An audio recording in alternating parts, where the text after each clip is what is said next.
சட்டங்களுக்கு இவர் கட்டுப்படாததால் அலி காஃபிர் மஅதல்லாஹ் இயாது பில்லாஹ் என்று இஸ்லாமிய வரலாற்றில் முதலாக சஹாபாக்களில் ஒரு பெரும் கூட்டத்தை காஃபிராக மாற்றி 6000 பேர் பிரிந்து செல்கிறார்கள். சில ஹதீஸில் 7000 பேர். 6000த்திற்கும் மேற்பட்ட ஒரு சமூகம் சஹாபாக்களில் இருந்து பிரிந்து செல்கிறது. அக்கீதாவை ஏற்பட்ட முதல் பிளவு நபித்தோழர்களுக்கு மத்தியில். அலி இப்னு அபி தாலிப் ரலியல்லாஹு அன்ஹு அவர்களுக்கு எதிராக ஒரு போரை தயார் செய்கிறார்கள். அலி இப்னு அபி தாலிப் இடத்தில் இப்னு அப்பாஸ் வருகிறார். யார் இப்னு அப்பாஸ்? ரசூலுல்லாஹ்வுடைய சாட்சாவின் மகன், ரசூலுல்லாஹ்வின் நேரடி மாணவர் ரலியல்லாஹு அன்ஹு. வந்து அலி இப்னு அபி தாலிப் இடத்தில் அனுமதி கேட்கிறார். அலியே, நான் அவர்களை சந்திக்க செல்லவா? அவர்களிடத்தில் நான் பேசவா? அலி இப்னு அபி தாலிப் சொன்னார்கள், உங்கள் மீது நான் பயப்படுகிறேன், அவர்களுடைய செயல்பாடுகளை. அவர்கள் உங்களை தாக்கக்கூடும், நான் பார்த்துக் கொள்கிறேன். அலி இப்னு அபி தாலிபே, உங்களுடைய அனுமதி மட்டும் எனக்கு வேண்டும். அனுமதியோடு செல்கிறார். அவர்களை பார்த்தவுடன் சில கேள்விகளை கேட்கிறார்கள். அலி இப்னு அப்பாஸ் ரலியல்லாஹு அன்ஹு அவர்கள் சில பதில்களை முன்வைக்கிறார்கள். அவர்களுடைய கருத்துக்களை கேட்கிறார்கள். 3 கருத்துக்களை முன்வைத்தார்கள். அலி அவர்கள் காஃபிர் என்பதற்கு 3 ஆதாரங்களை முன்வைத்தவுடன் இப்னு அப்பாஸ் ரலியல்லாஹு அன்ஹு சொன்ன பதில் என்ன தெரியுமா? நான் யார்? அல்லாஹ்வுடைய தூதர் ஸல்லல்லாஹு அலைஹி வஸல்லம் அவர்களோடு வாழ்ந்த முஹாஜிர்கள் அன்சாரிகளிடமிருந்து உங்களிடத்திலே வந்திருக்கிறேன். அவர்களுக்குத்தான் குர்ஆன் இறக்கப்பட்டது நேரடியாக. அவர்கள்தான் உங்களை விட குர்ஆனை நேரடியாக புரிந்தவர்கள்.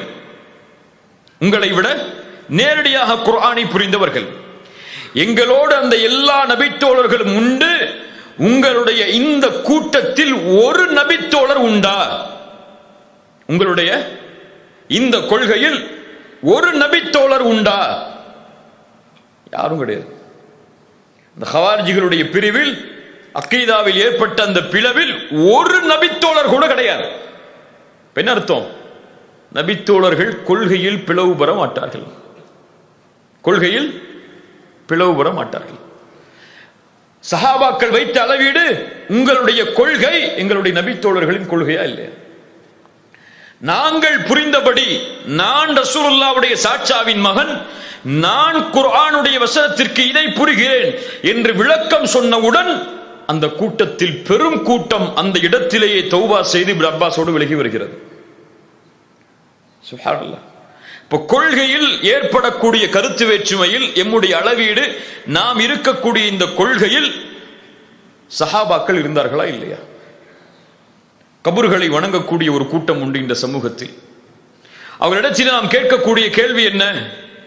நீங்கள் செய்யக்கூடிய இந்த செயல்பாடுகளை, கபர்களை தவாப் செய்கிறீர்கள், கபர்களுக்கு சுஜூத் செய்கிறீர்கள், அங்கே உள்ளவர்களிடத்தில் நேரடியாக கேட்கிறீர்கள். அவர்களுடைய பொருட்டால் கேட்பது என்பது கருத்து வேறுபாடுக்கு உட்பட்டது, அது ஷிர்கா இல்லையா என்பது. ஆனால் நேரடியாக அவர்களிடத்தில் இறந்ததற்கு பிறகும் கேட்கிறீர்கள், அவர்களுக்கு சுஜூது செய்கிறீர்கள், அங்கே ஒரு விழா எடுக்கிறீர்கள், அங்கே வந்தால் ஹஜ்ஜுக்கு செல்வதை விட சிறந்த நன்மைகள் உண்டு என்று விமர்சனம் செய்கிறீர்கள்.